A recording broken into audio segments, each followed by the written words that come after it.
I'll do my very best to get this job that I so crave. Welcome, everybody, to another exciting episode of Fanzone Debate. We are here in round one of the tournament of the 2023 tournament. I don't know. I'm used to saying Summer Series tournament, hosting Fandom, but this is the regular tournament. That's what it is right now. And it's very exciting. It's been a long road, but we're getting towards the end of round number one, and we are at the 7 seed and the 10 seed. The 7 seed being Robert Castner, and the 10 seed being Richard Schwartz, both underrated players, I think, in this game. Robert, known for his trivia skills, having a great season in Fandom and Melee, and now coming back to the debate ring. And Richard, someone who I think is sneaky good at debate. He's got really strong wins under his belt.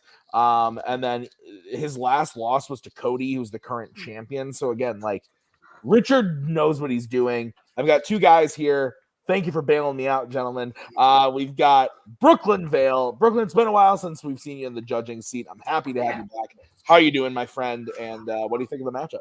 I'm doing great. I have had this like second wind of like a love for debate. I think just like with the how close it is to like combat sports and how much you can apply that attack and defense. And I think in terms of defense, we're talking two of the better players here. These guys are usually pretty calm, cool, and collected.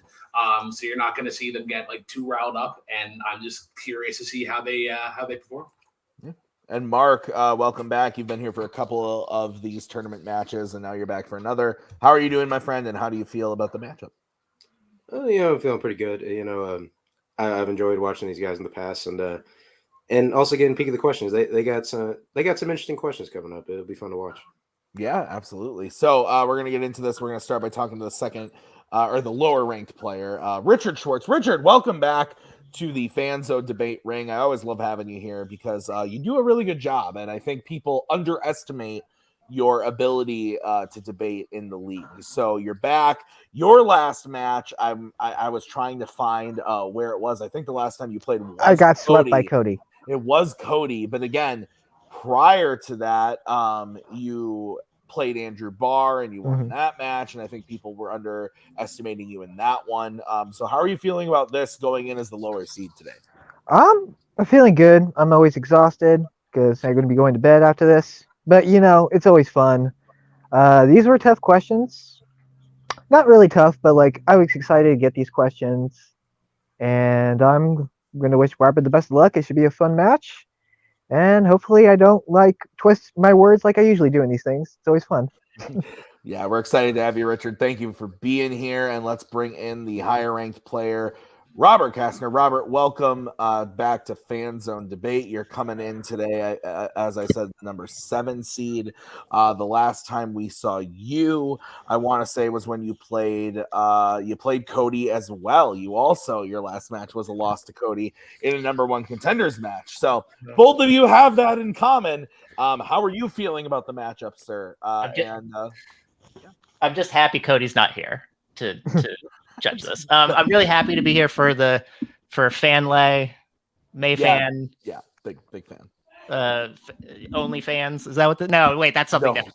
No, something different. Sorry. I'm excited to be here to debate. Yeah, it's been a while. That Cody match stung a little bit for me, even though I got a point and I got you to go against Monsters Inc. That was the crowning achievement of my debate. Yeah, I do remember that. Crowning achievement. I'm looking forward to this. I've been doing all my notes and doing all the stuff that I usually do. It's been more difficult now with child, but I managed to find a way to do so. And I'm looking forward to debating Richard. These are fun questions. Awesome. All right. Well, here's how the show is going to work. Robert and Richard are going to debate some questions that based off categories they drafted. I gave them the questions. They gave me the answers. They're going to debate those questions tonight before our very souls. They are going to get a 1-minute opening, followed by a 5-minute free form, followed by a 1-minute closing. At the end of the debate, Brooklyn, Mark, and I will write on our handy boards, paper, phone, whatever you have, who we think won that debate. 2 out of 3 votes wins you a point, and the first person to 3 points wins the match. If we are tied 2-2 going out of those prep questions, we will move to a bonus question should the time come. Gentlemen, any questions as we get into the first debate? No, just don't want to get hit with a stick. That's fair. That's fair. I do threaten that. Let's get into this.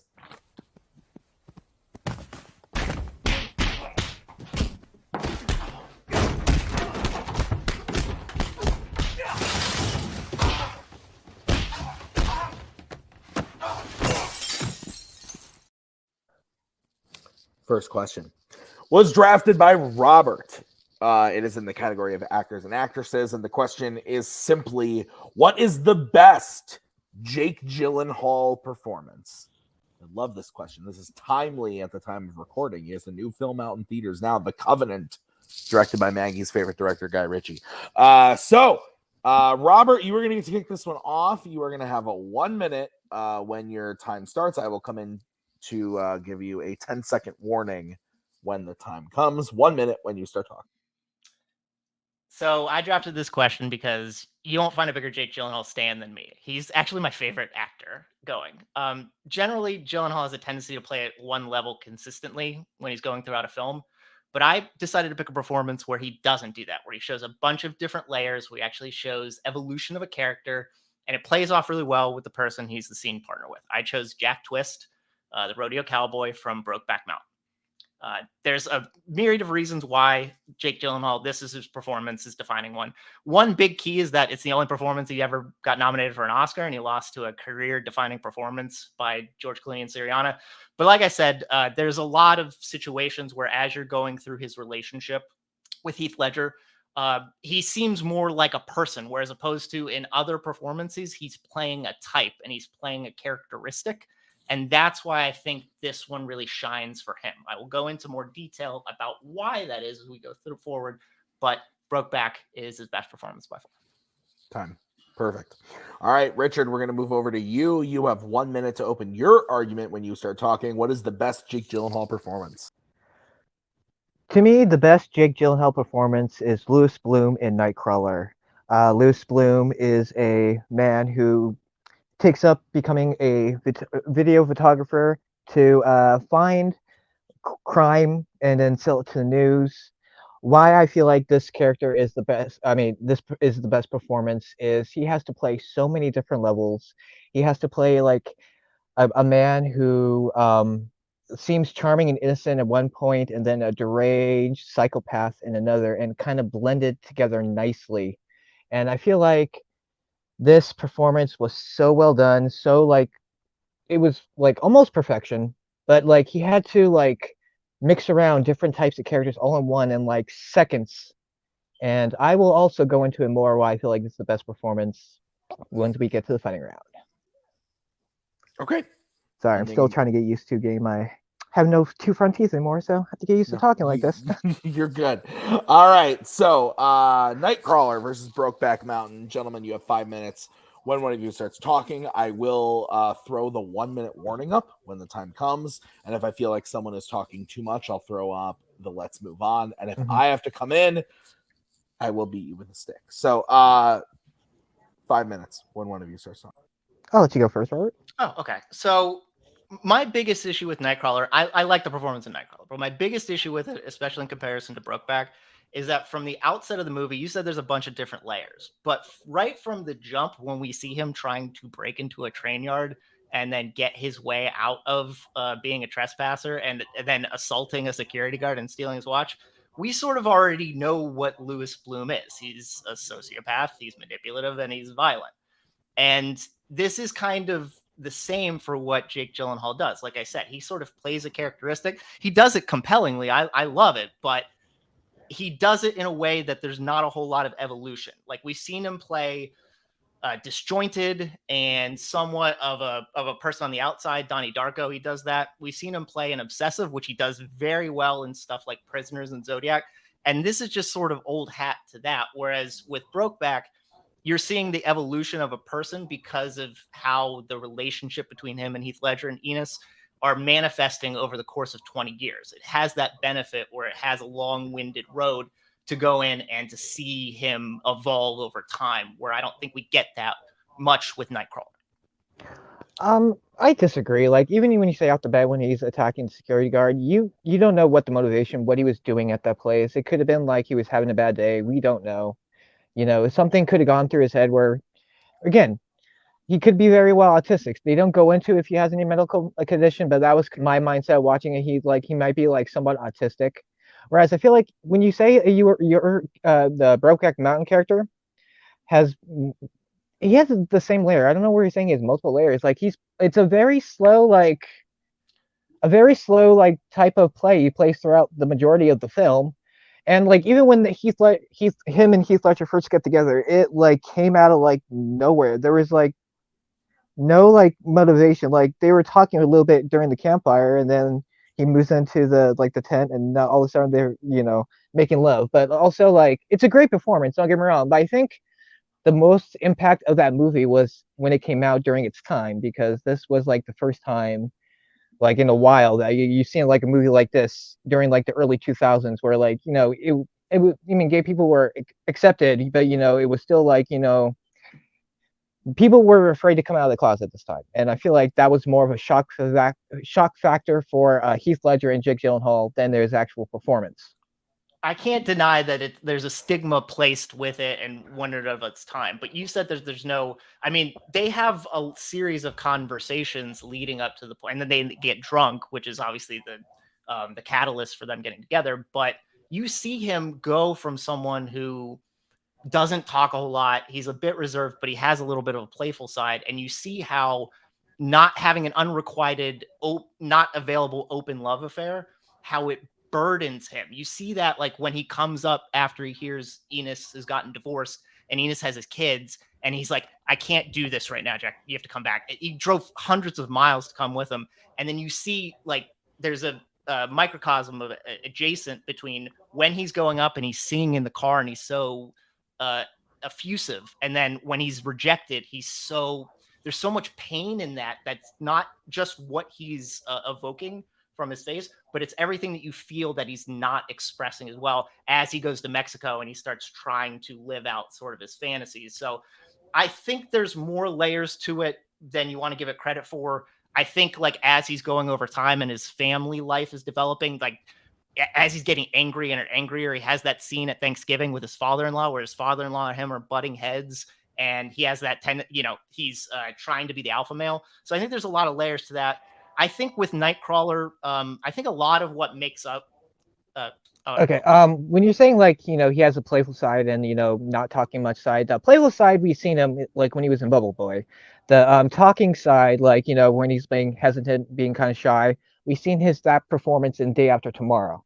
But it's what makes my character far more better performance is like just for the scene where he literally looks himself in the mirror and starts screaming. Like you see him like calming, just like that burst of emotion. That also he has to play a character who's kind of like innocent and suave, but at the same time, you can see that twist of like psychotic things he has slightly when he's blackmailing Nina.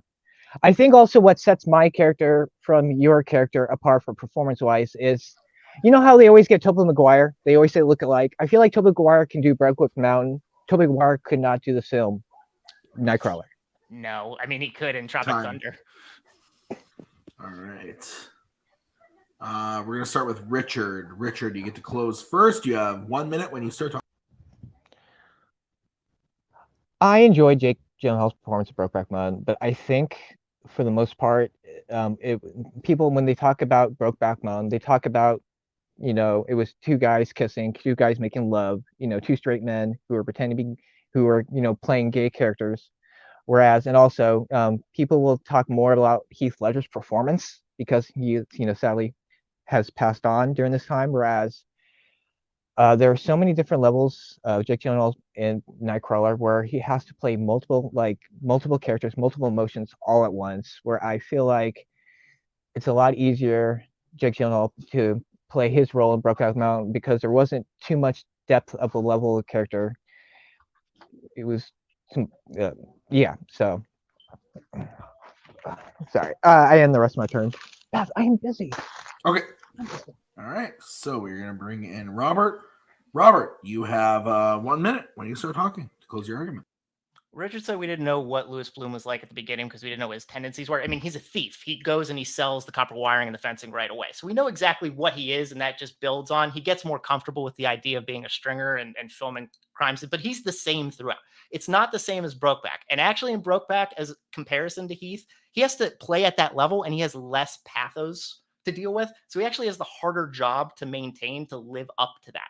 And they both got nominated for an Oscar. I know there's that stigma of it being a same-sex relationship done in this Oscar-type movie, but it's not just about that. It's about how he plays into that relationship, how they do the give and take, how he progresses over time. It's not one note. It's more one note in Nightcrawler. There's a lot of performances that boost Nightcrawler outside of Jake Gyllenhaal. There's a lot of the expert writing and directing of Dan Gilroy, the setting of LA, especially at night, that makes up that movie. Whereas if it's not for the give and take, the seesaw relationship between Heath Ledger and Jake Gyllenhaal, Brokeback doesn't work. So that's why it is the more masterful performance. Okay. So we will bring in the judges. Sorry, my sister came in, so that kind of distracted me. Oh, you're good. You're good. I literally was just coming in. You had like 10 seconds left.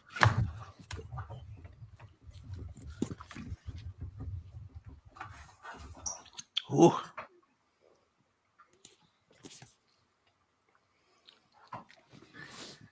All right, judges ready? Yeah. Okay. I went with Robert. I thought that both were good, actually. I think that both had a really good understanding of both of their performances and their opponents' performances. But I think at the end of the day, what kind of swung it for me was Richard was kind of selling it as like a multi-layered performance, where Brokeback was kind of like Heath Ledger might have been the more the one that you gravitate towards more because of the real life things. But I thought Robert was very well able to explain why Jake Gyllenhaal was just as good, if not better, than Heath Ledger, and why his Nightcrawler performance, while good, is maybe a little bit more not as multi-layered as Richard was making it out to be. So I thought it was a good fight on both ends, but I went with Robert. Mark, where are you going and why? Yeah, I also went with Castner. It says Castner. I think where Robert kind of won me, or like kind of honestly a little bit of his opening, kind of going on his opening, how the Jack Twist performance is where Gyllenhaal is playing a person, and then I thought he had a pretty decent when Richard brought up that Louis Bloom, he has to go in a lot of levels in him, but Robert, I think, countered that pretty well by saying we kind of know who Louis Bloom is from the very get go of the film, and it's just I thought that was a pretty nice hit, and so that's more or less why I went with Robert. Okay, Brooklyn, your vote doesn't count. Where would you have gone and why? I also went Robert. I thought he did a really good job defending the plethora of attacks that Richard was kind of throwing at him. I thought Richard went pretty heavy on that, with the whole they played gay to win an Oscar and whatnot. But I think Robert did a really good job responding to that the lack of build in the performance when he's talking about the burden of the relationship and the whole Thanksgiving scene. So yeah, that's where I swayed. Okay. All right, so Robert wins the first point, but we are going to move on to the next question, which was drafted by Richard. It was in the category of the MCU, and the question was, what is the worst Phase 4 MCU action scene? Richard, you get to go first. You have 1 minute when you start talking. See, this was actually kind of tougher than usual, even though some of the MCU movies in Phase 4 weren't as good as previous phases. Most part, all the action is pretty good, except for one, in my opinion, and I chose the America Chavez versus Wanda fight scene in Doctor Strange 2 Multiverse of Madness.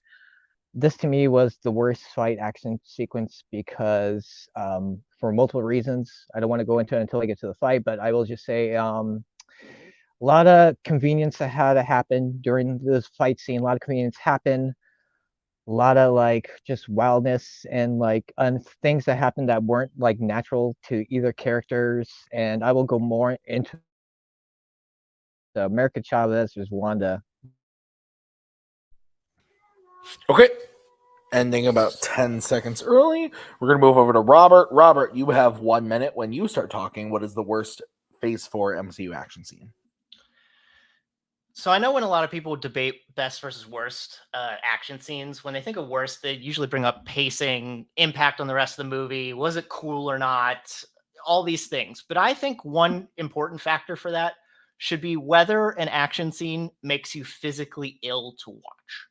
And that is why I chose my scene, which is the final fight of Act 3 in Shang-Chi and the Legends of the Ten Rings, which is Shang-Chi and the Great Protector and Ji Ling versus the Dweller in Darkness.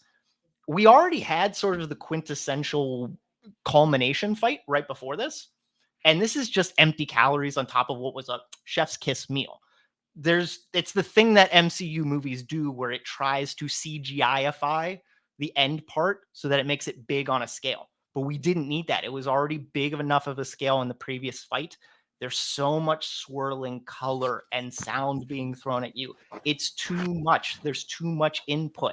That's why it sucks. And it didn't need to be there. Time.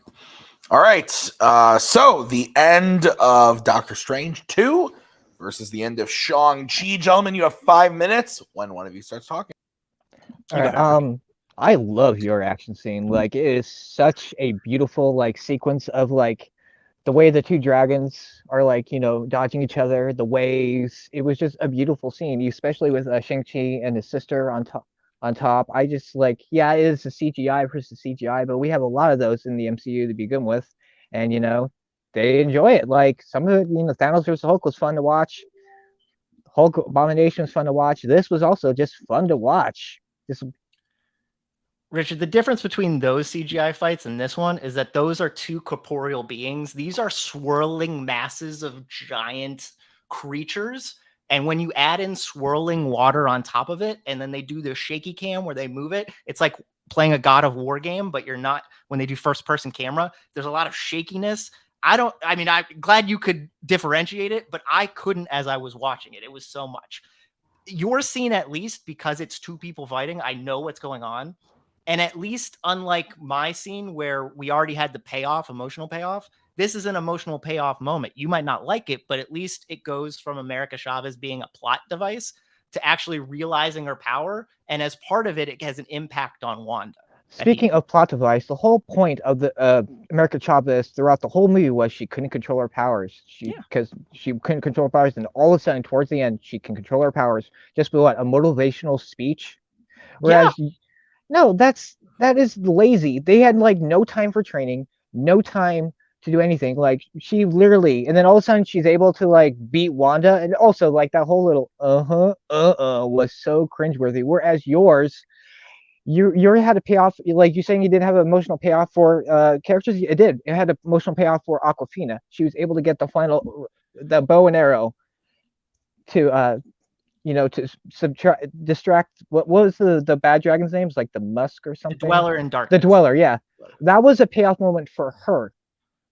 Oh, Richard, first of all, you're going to talk about people not having training. Awkwafina had an afternoon to train. Yeah, okay, she had hours. Yes, she had hours of training. And like, even if you're a novice or have never done a bow and arrow, you can get some training done.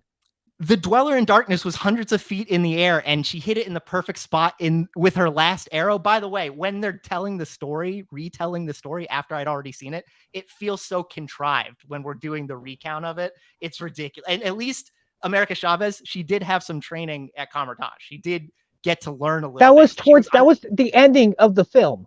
No, where she got the training. She didn't get any training when she was there in the beginning. No, she was just there to be guarded by the other sorcerers. She had no training there. She learned a bit while she was. I mean, she was no, she didn't. She only learned towards the end of the film. That's when she started her training. We'll say that they both had minimal training at the least, but like I said, at least America gets to go. Like, yes, people have. You said there are CGI parts in MCU movies. There are stupid speeches that happen that motivate people. That's just what happens in MCU movies. Yeah, the writing's lazy, but at least we get to see her. And she doesn't really beat Wanda. She uses her mind because she can't beat Wanda straight on power to open up a portal to show her kids who get scared of her, that then flips her to the conclusion. So at least there's an emotional impact. Okay, but that whole conclusion about like her kids and everything, Doctor Strange told Wanda this right in the beginning of the film.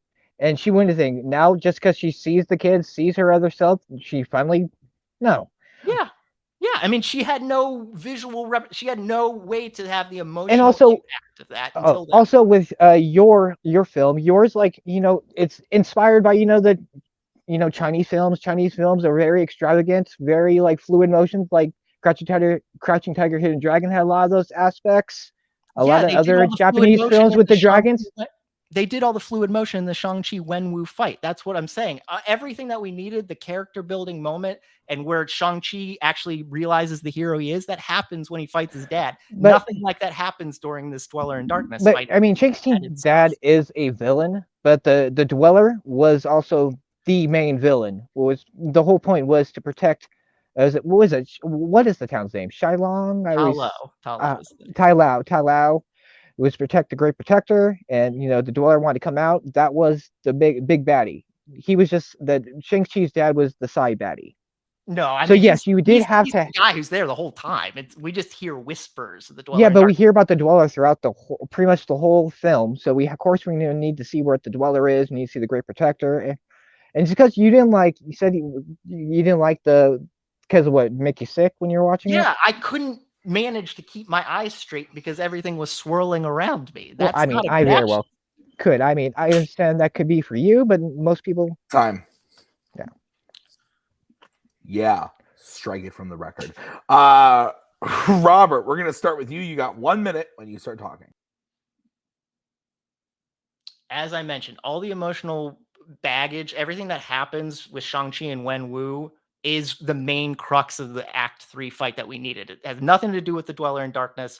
Richard can keep saying that it was beautiful, but really it was too much to handle, too much input. At least with his scene, America Chavez gets to be the hero that she's supposed to be. We get to see a unique power set when she fights against Wanda, and she gets to drive towards the resolution of Wanda sacrificing herself.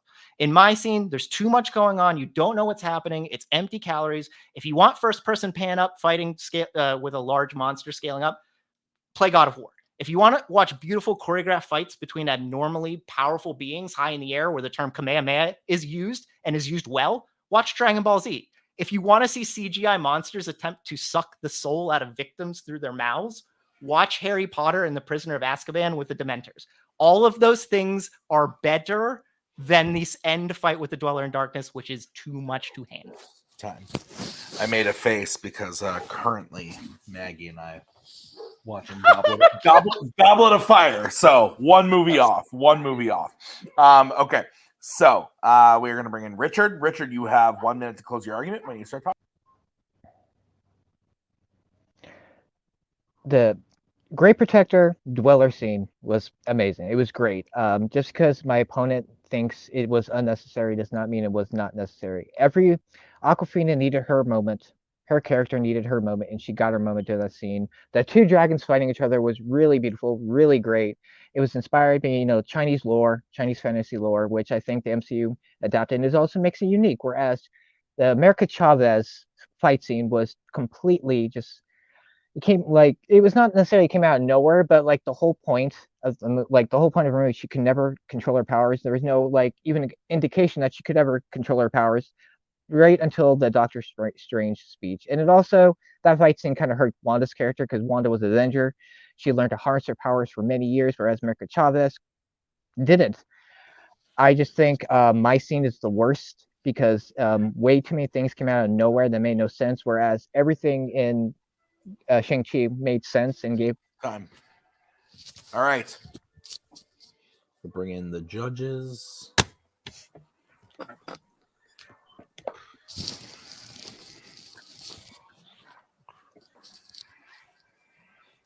Yeah, when I came in before this question, in the background, it was the where our voices sound, we cannot sing up of the clouds. And I was like, I hope they don't hear it.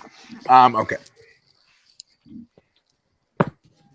Harry, don't just go for Ron and get out of there. Win the round. Yeah, right.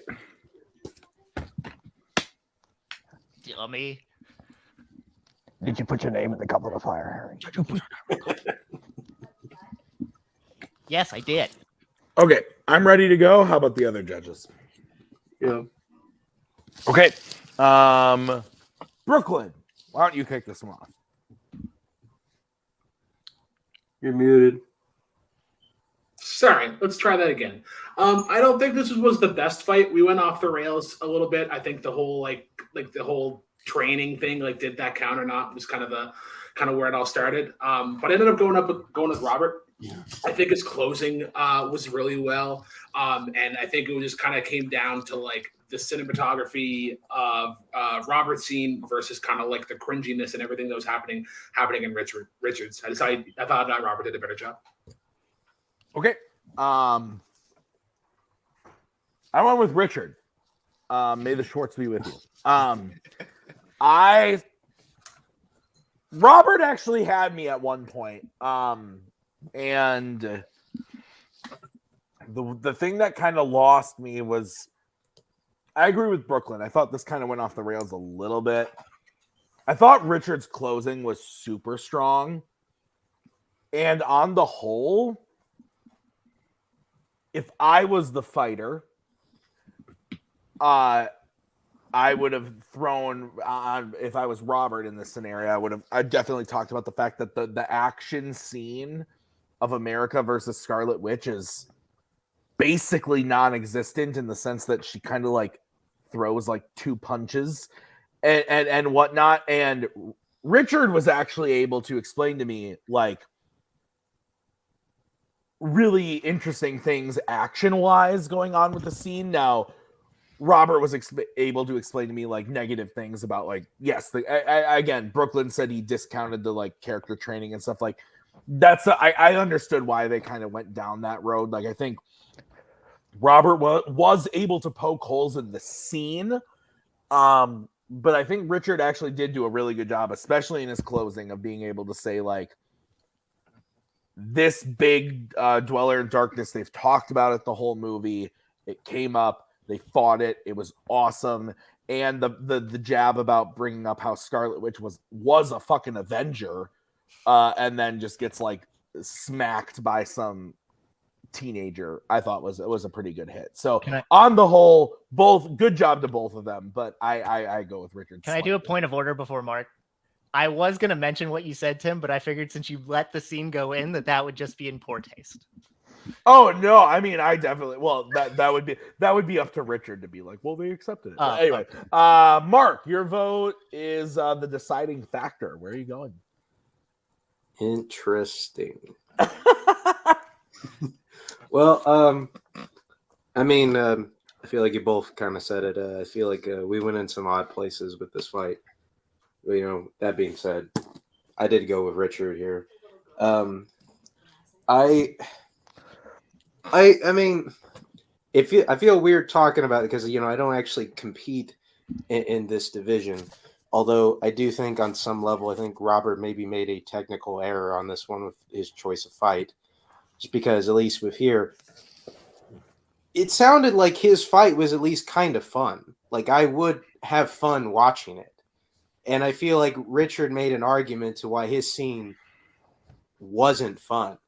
And it also didn't. It also kind of had like some lazy themes and kind of lazy writing in it, which didn't make it make sense. And I think that's kind of that was kind of, you know, where we were on. I almost feel like Robert was kind of fighting with one hand behind his back the whole time. So, like, I feel like Richard kind of got an easy win here. That's fair. All right, so it's 1-1 out of question 2. We are going to move on to the next question, which was drafted by Robert. It is in the category of DreamWorks. The question is, what non-franchise DreamWorks film has the best villain? So, Robert, you get to kick this one off. You have 1 minute when you start talking.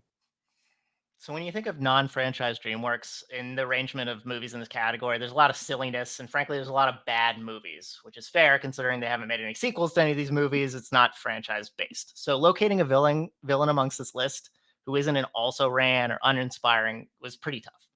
So I decided to go with the one who's the most fun, who encapsulates their movie the best, and that is Professor P.P. Diarrhea-Steen Poopy Pants Esquire from Captain Underpants, the first epic movie. In a movie where the hero wears only underpants, Professor Poopy Pants fits in perfectly.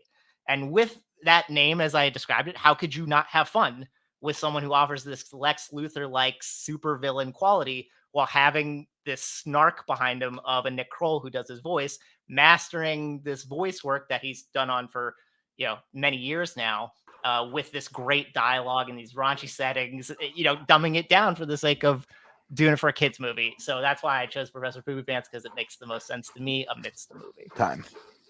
Okay. Richard, we're going to move on to you. You have 1 minute when you start talking.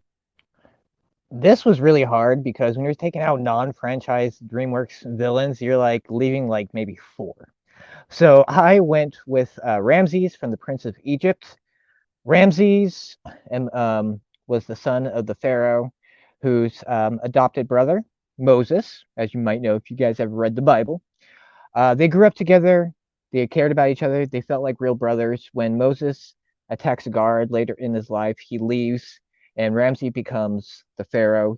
Moses returns to try to free his people, and now Ramses is now basically in the conundrum to either love his brother or to fight for freedom. I think he is the best villain because you can relate to this person. You see the pain in his eyes, the hatefulness when he does become the true villain, and he is a person to be feared and to be scared, and I will explain more when I go to my fighting. And man, this is going to be fun round. I mean, to argue Professor Poopy Pants versus biblical character, it is going to be fun. 5-minute freeform, but one of you starts. I'll let you go first, Rob. So, Richard, you sort of brought it up, but I have a lot of problems with Ramses in general. But for the sake of this argument, one, half the movie, he's not even a villain. He's just sort of, again, he's the real brother to... he's the real son to the pharaoh. He's Moses' adopted brother. Moses had killed someone. He returns. He's still willing to give him the benefit of the doubt. And then when they start actually butting heads theologically and philosophically, Ramses' whole plan is to ignore him. That's it. All this stuff happens, all this devastation, and Ramses is like, okay, I mean, that's my brother, so I'll just ignore him. And that's basically it. He lets his priests try to manage the theological front of this issue, and they don't do it. He doesn't do anything other than that till the end when he lets them go. And then there's like not a lot of motivation for Ramses other than living up to his father, which is the same word if any royal who tries to live up to his father's legacy. So there's not a whole lot of agency that Ramses has, where at least Poopy Pants, he's doing something, he's having fun, he's trying to control and get rid of children's laughter, which makes a lot of sense in the context of the movie because of his stupid name. Yeah, and there's the thing. He's laughing the whole time, and so is the audience. Like, I think a villain, you at least need to be at least feared, or to be at least, like, want them to cheer against. You kind of don't want to cheer against Professor Poopy Pants. Like, if you want to go the best villain in your film, probably want to do the townspeople. The townspeople are assholes throughout the whole thing. Like, I think more people are sympathetic to Professor Poopy Pants. I don't think anyone could take him seriously as a villain, like, especially with the name. Even I know this movie's for kids, but I just don't think kids could take him seriously as a villain. He's not really a threat to anyone. He takes over the school. He grows a toilet. He makes it toxic, and then he takes away children's ability to laugh. Yeah, but and he's gonna do it. He's gonna finish it.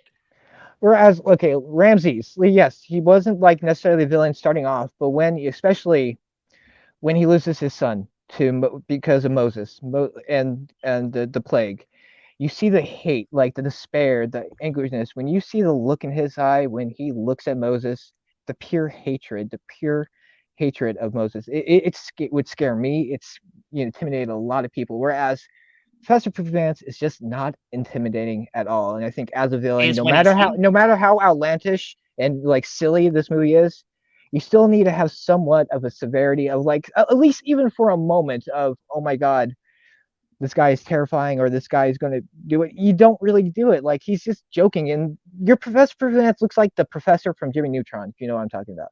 I think it's like if Einstein and Blofeld had a baby and they dressed him like a Southern televangelist, which is epic and in and of itself. And that's the name of it's the first epic movie.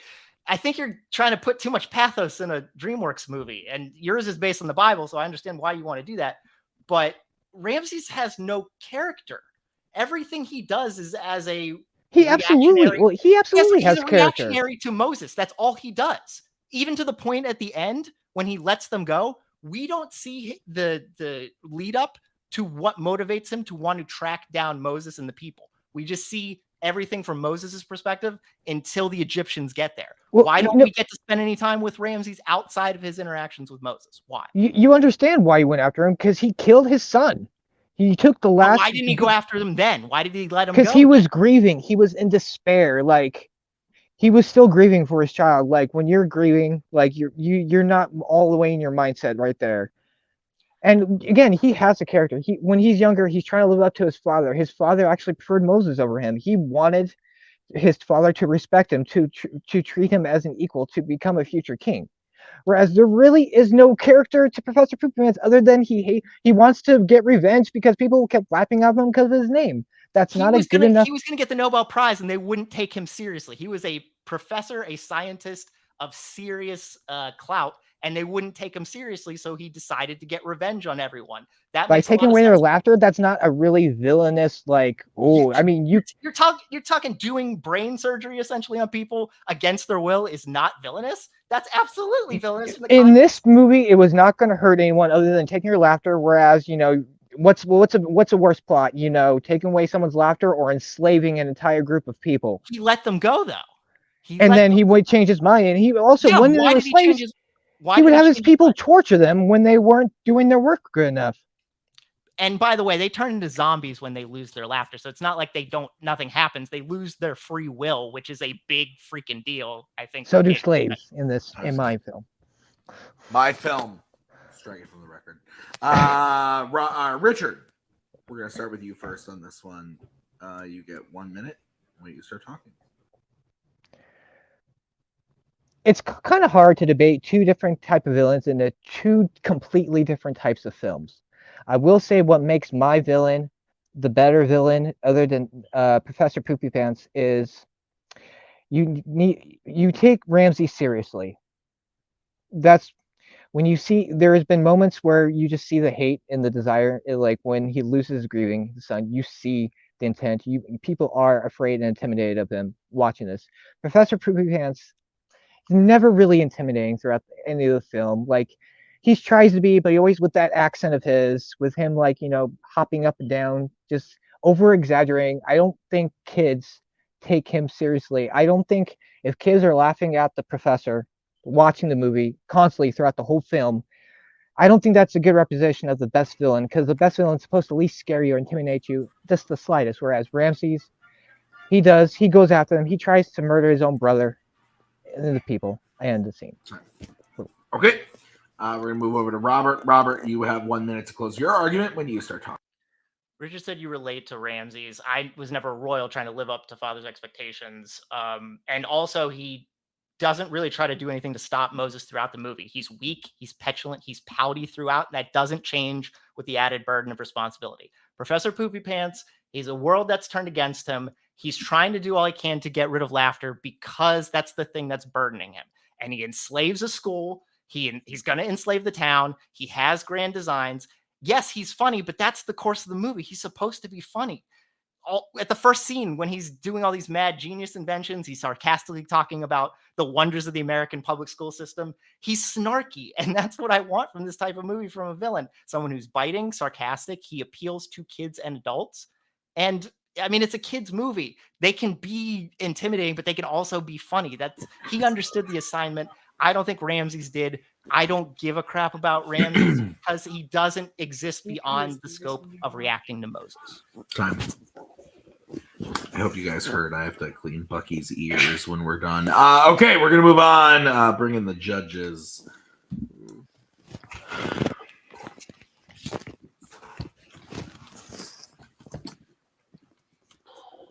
We're also entering the third task. I hope you guys know. Oh, no. I should have left it real. Maggie and I watched Sorcerer's Stone back in, like, what, October? December? Yeah. It's taken us this long to get to Goblet of Fire, so that's the life I'm living right now. It's what it's trying to watch movies with a kid. It's a very similar process. We've been watching movies together. We just, every night I'm like, okay, we can watch this or we can watch the next Potter movie. Yeah, let's watch something else. Potter's long as fuck. Okay. Mark, you're kicking this one off. Cool. I think what needs to be said here at the beginning is I think Robert is the real villain here, since he is constructed a way to get everybody on screen to say Dr. Poopy Pants. And that's just mean. So don't appreciate that. That being said, I did go with Robert on this one. I feel like even though, Richard had the points of, nobody takes him seriously, I do that I think that is the kind of the point of this villain. And I think kind of Robert very clearly say that throughout. And then kind of with the hit of Ramsey's not really doing anything, I think that's kind of also that also kind of like where I feel like it is just going to say, I feel like the more villainous of these characters was probably Dr. Poopy Pants. So I feel like I had to go with Robert here. Brooklyn. This was actually like razor fucking thin.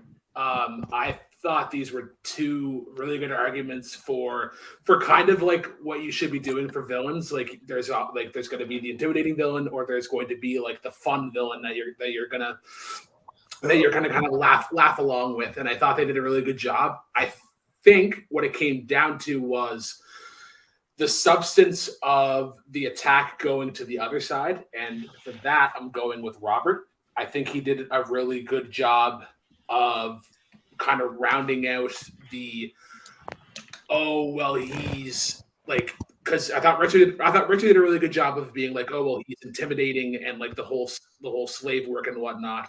And it's just like, Robert is like, he's just petty. He was weak. I thought that was a really good job. But yeah. Okay, my vote doesn't count. I also went with Robert. I thought that, honestly, I agree with both of you. I think that you just did a really good job of explaining why Poopy Pants, which, by the way, those books are incredible, is a great fucking villain for that movie. And that and Richard was kind of going on and on about how the movie's not that serious. It's not that intense. You want a villain that's threatening, blah blah blah. And Robert was like, for the movie that we have here, it works perfectly, and he's still doing some fucked up shit. He didn't say that the way that I'm saying it, but that's basically what he said. So I thought this was a great fight. So Robert is up 2-1. Richard needs to hit this in order to send it to the speed round. The next question was drafted by Richard. It is in the category of sports. And the question is, which member of the Mighty Ducks team would you want to teach you hockey? Not a Fandom category anymore, gentlemen. So, Richard, you get to kick this one off. You got 1 minute when you start talking. Which member, if I want to learn how to teach hockey, I would want to learn from the best player of the Mighty Ducks team, someone who can teach me to be the very best that I can be. And that's why I chose Adam Banks. Adam Banks was arguably the best player on the Mighty Ducks team. In the first movie, he started off being on against the opposing team, the Hawks, and then making fun of the other Ducks. And then later on, Gordon Bombay was able to use his lawyer stipulations to bring Adam Banks to the Mighty Ducks team, whereas ever since then, he became a faithful member, leading up to even the Mighty Ducks Game Changers. I think Adam Banks would be the best member because he has learned a lot from his mistakes, from his experiences, and he's also the best player, in my opinion, on the team. So obviously I want to be the best. I need to learn from the best. I conclude the rest of my time. Okay. Ending about 5 seconds early, we're going to bring in Robert. Robert, you are up 1 minute when you start talking. Sometimes as a debater, you get nervous about trying to grasp for the low-hanging fruit of the obvious answer. Sometimes it's easiest to gather for sustenance. So I did that, and I went with Charlie Conway. There are literally conversations, especially in D2 The Mighty Ducks, in a scene Charlie references he and Bombay have where they conversed that he believed he would be a better coach than a player, which is clear because he's not the most talented player, but he evokes leadership role. He has a lot of knowledge about the game. He was the captain for the team throughout the movies. And when you're the captain, you're essentially the extension of the coach on the field. Adam Banks, yes, he's a great player, but usually someone who's preternaturally talented like that it doesn't mean that they can translate into coaching and teaching me about something about like playing hockey, which that all I really know about Adam Banks is that he can play hockey well. I've never heard him speak more than a sentence at a time. I don't know whether he could relate to me the inner machinations of the game of hockey to a point that I would understand it, because I've never heard him have a long conversation where Charlie has talked a lot, and I know he knows a lot. Time. Okay. Charlie versus Adam. You guys get 5 minutes when one of you starts talking. The question is who you want, which member do you want to teach you to play hockey, not who you want to be the coach. And I think Adam Banks is the best person to teach you hockey because he knows how to play the game extremely well. He can be patient with you. He can help you learn all the moves. Whereas Charlie, he was a nice kid in the first 2 movies. The third movie, he was a complete dick. He walked out on his whole team because he didn't like how his new coach was teaching things. He didn't like they were changing things. He couldn't learn to adapt as a good player does do in the game of sports. And I don't want someone to teach me to play hockey if they're not good at learning to adapt.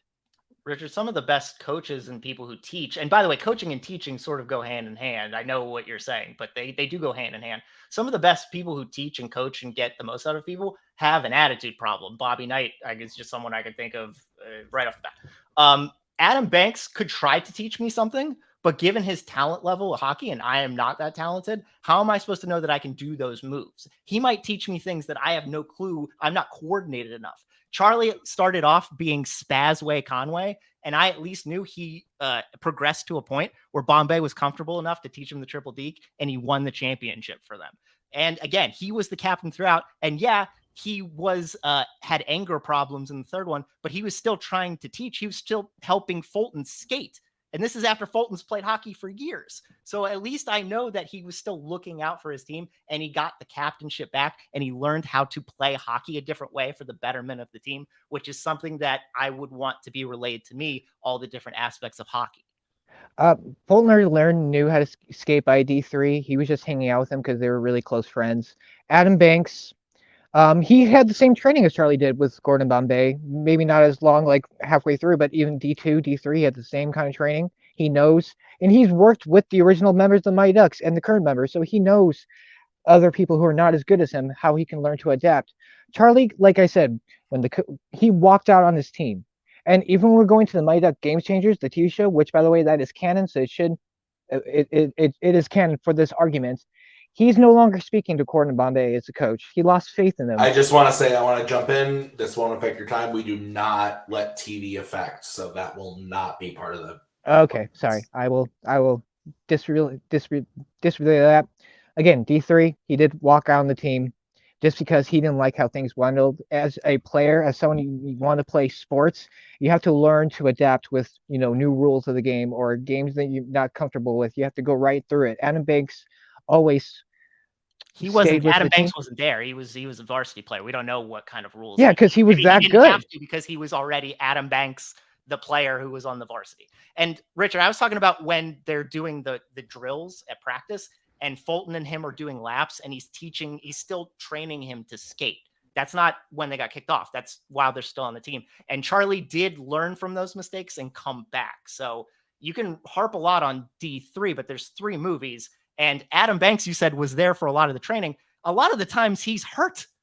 And frankly, I don't want a fragile person like Adam Banks trying to teach me a tough sport like hockey. And by the way, he's pretty whiny as well. I want someone who meshes with my learning style, not someone who complains a lot because he happens to be rich and the people make fun of him because Charlie was really whiny too in D3, quite a bit throughout pretty much the whole movie. But it was a bit there in the middle, but he was not whiny at the beginning. He was not whiny at the end. He wasn't whiny through the first 2 movies. And also in D3, when they were doing the scrimmage, the varsity versus what were the JV versus varsity, he illegally checked Banks. Like, I don't want someone teaching me to play dirty. And that was something that was in hockey though sometimes. Yeah, but that was the whole point of Charlie in the first movie was he didn't want to learn to play dirty. And then growing up in D3, he started to play dirty. And again, Adam Banks, say what you will about him, he never has played dirty once. He always plays fairly. He always plays with respect. And again, after the check.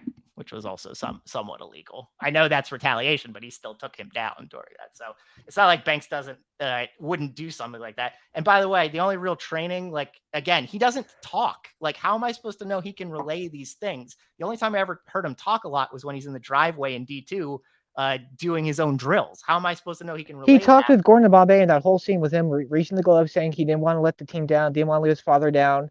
He wanted to be the best player. And that's the kind of person I want to be. Someone who wants to be there for the team. Someone who wants to be there for family, to do the best. And that's someone I want to teach. Whereas Charlie, like you said, he's not the best player. He's striking from the record. Oh. Robert, you get to close first. 1 minute when you start talking.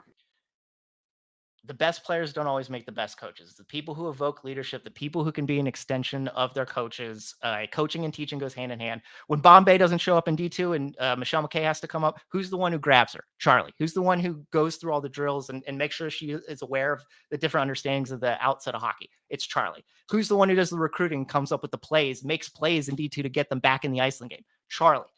He was made the captain. He knows, he's very knowledgeable about the sport. He's very smart, especially on the ice. And people trust him as the captain, and I want someone I can trust to be able to make sense of hockey to me. Banks, yes, he's very talented, but that doesn't mean that you can teach me the outset of what hockey is, especially if like you're very skilled, but I'm not very skilled. Can you relate to me on a level, beginner level? I don't think Banks can do that. He was never put in a leadership position despite his talent, which means he either couldn't convey the needs of leadership or he wasn't trusted. I don't trust him to be able to teach me in a way like Charlie can, and he did. All right, Richard, we move on to you. You have 1 minute when you start talking. Charlie Conway is not trustworthy. He left his team because things were getting too hard for him. He was too hard to cling to the old ways of what he knows, and wouldn't accept to learn any other new ways. He eventually did, but still, I don't want someone to teach me if they're not going to. Someone I don't trust, and I do not trust Charlie. Adam Banks is 100% the best person to teach you. He has been with the team up to the first movie. He is a very good player. He can teach you the right things, and he has learned to work with the other Mighty Ducks. He absolutely can teach you a slow way.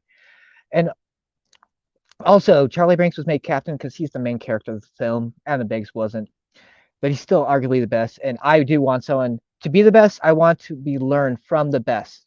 And again, that is someone I want to learn to teach me to play hockey. Someone who is the very best, because they can make me the very best. And it doesn't matter how long it takes me. I will be the best.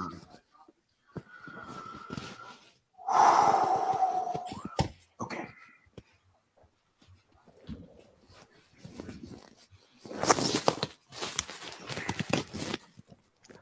Good match, Richard. Oh, you too. Like no one ever wants to catch them. No, sorry. I am Judges ready? Yeah. Mm-hmm. I'll go first.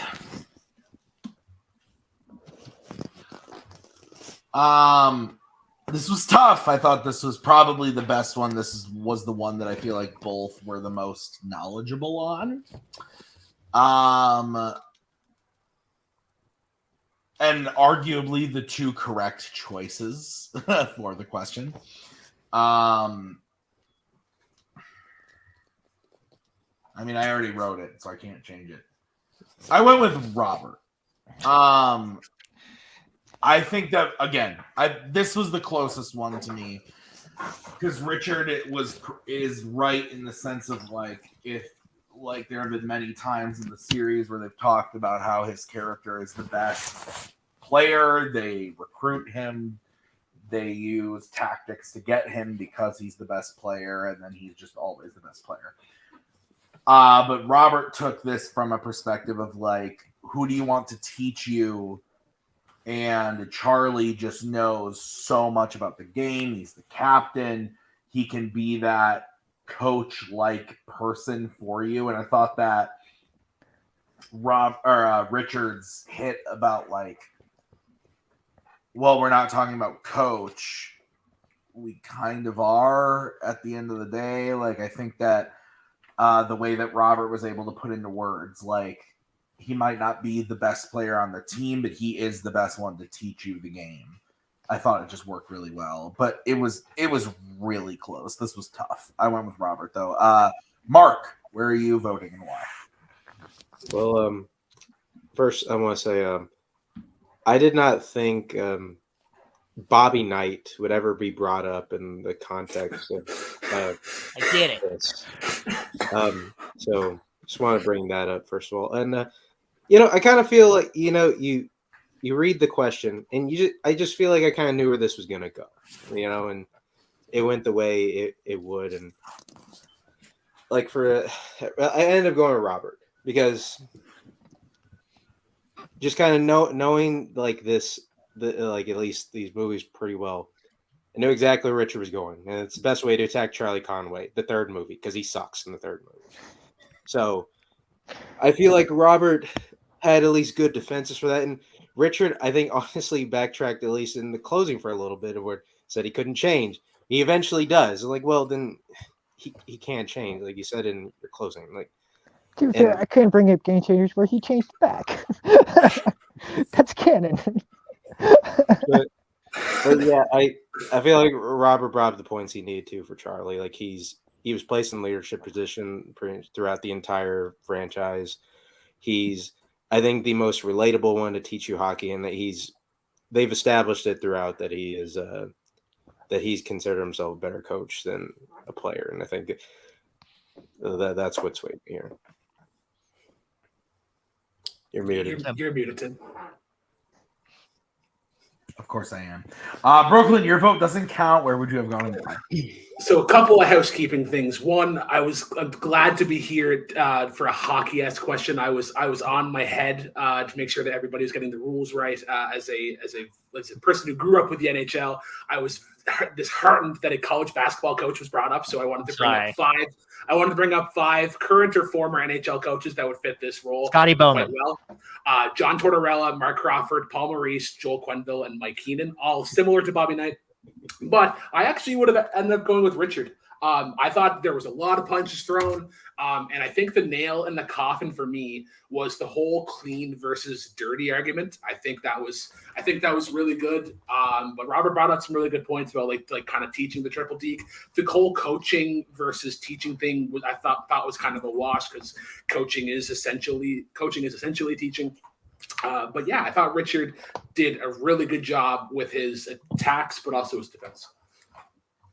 All right, well, that means your winner is Robert Castner. We're going to go into post-match interviews. We're going to start by talking to Richard. Richard, man, a year ago, I would have been out on the porch with you smoking that cig, but holy smokes, it's been a year. Richard, great shit. You did really good tonight, and honestly, I meant everything I said earlier on about you being one of the most underrated debate players. Your record, you're one of the players that's played the most. You're now at 9 matches. You got a knockout on the record. Your record is now 4-5. One of those guys who just always shows up and delivers fantastic performances, even though you claim to be a little nervous or maybe not super you're worried about how you're going to sound or whatever. I thought you did great tonight. How are you feeling about the match? I'm feeling good. Bummed I lost, but again, it happens. Like they're just tough categories. Like it was either Adam, like especially the Mighty Ducks, either Adam or Banks. I mean Charlie or Banks. I mean, again, kudos for him with the Captain Underbands. I just not think that was going to win. I tried watching that movie. I was like, nope, I got to turn this off. Can't do it. Watching scenes. I'm sorry, no. Like, no, Robert's a great competitor. I mean, I always have problems mumbling my words and always repeating the same things over and over. Just like I need to hit certain things. And then like the things I think about, I don't think about till after this thing match ended. I'm like, damn, I should have said this. I should have said that. And again, like, I do think the Mighty Ducks game changer should have been allowed because, frankly, if you were in teaching now, they're going to be adults, and they were adults in that TV show. I wish if I could, I would. Unfortunately, though, we've said that you can't bring up like Clone Wars and stuff in Star Wars. Otherwise, I would. But Richard, good job today in the match. I'm happy to see you. I look forward to seeing you in the next one. But we're gonna bring in the winner today, Robert Castner. Robert, Another win under your belt. Your record now 3-1 with a KO. Your one loss, the current champion. Robert, are you going to make your way there through this tournament to get to Cody? What are you thinking? I mean, if you know how brackets work, I have a pretty tough freaking road to do that. True. I mean, this is step 1 of 4 to get there. Yeah, it would be nice to get the revenge on Cody, but I got a long way to go. Richard made me work for this. I was glad I swept a couple, but sometimes you go and you have preconceived notions about like the points you'll get versus the points you won't based on the choices. And I won one I didn't think I'd get, and I lost one I didn't think I'd lose. So that happens, but then you got to pick yourself up. Richard's a great competitor. I will say that I do put a lot of work into this. I write notes, and then sometimes I write my openings and closings because I want to make sure that I'm being articulate and eloquent with how it is that I get out the argument, because I could have stumbles, and I don't want to do that. I don't want to have that be the reason why I don't get out the points. So. That's fair. You kind of alluded to it. You got a long road ahead. You are going to be playing the winner of a match that aired so long ago. So I'm just going to say it. You're playing Jacoby Bancroft, the number 2 seed. Yeah. Now, former champion. Mm-hmm. How are you feeling about going up against someone like Jacoby? I know watching that match that Cody was basically saying that he will be tough to beat, and he will. He's a former champion. I do think, you're talking about Richard being underrated. I know I'm 3-1 and I have a knockout, but I still think I'm a little bit underrated with how this goes, just because people I haven't been in it a lot, and I haven't got to do a lot of matches yet. I mean, 4's pretty fair, but it's not as big a sample size as people like Richard or other people. So I just think it's dependent on the categories and dependent on if I get swarmed by the wave of Jacoby energy. If I can swim past that, then maybe I can buoy myself and maybe get out of the way, but it'll be tough. Yeah, that's fair. Robert, I look forward to it. We are going to see it very soon. Thank you for a great match. And that's going to do it for us. Let's get final thoughts, starting with Brooklyn. This was really good. I thought Richard is more on the attack side than I thought initially. So that was really cool to kind of see. But yeah, I'm super pumped for Robert versus Jacoby. I think though that's another like very calm for the most part. So yeah, I think that'll be good. Awesome. Mark, what about you? Final thoughts? This one was really close. I think I can, especially for me, I really could have gone either way for at least the last 3 questions. And I think at least probably just some of the funner questions I think I had to be on the desk for. But no, Robert is looking like a menace, and Richard giving him a good showing here. Awesome. All right, well, that's going to do it for us tonight at Fanzone Debate. I want to thank Richard and Robert for playing. Thank you to Brooklyn and Mark for judging. I've been Tim. We will see you guys on another match very soon. We have got Kaleb Koho going up against Brandon Cohen next week, so be on the lookout for that. Thank you so much for watching. We will see you real soon with the next one. Until then, bye-bye. There we go. Thank you very much. Please come again. We have a lot more groceries.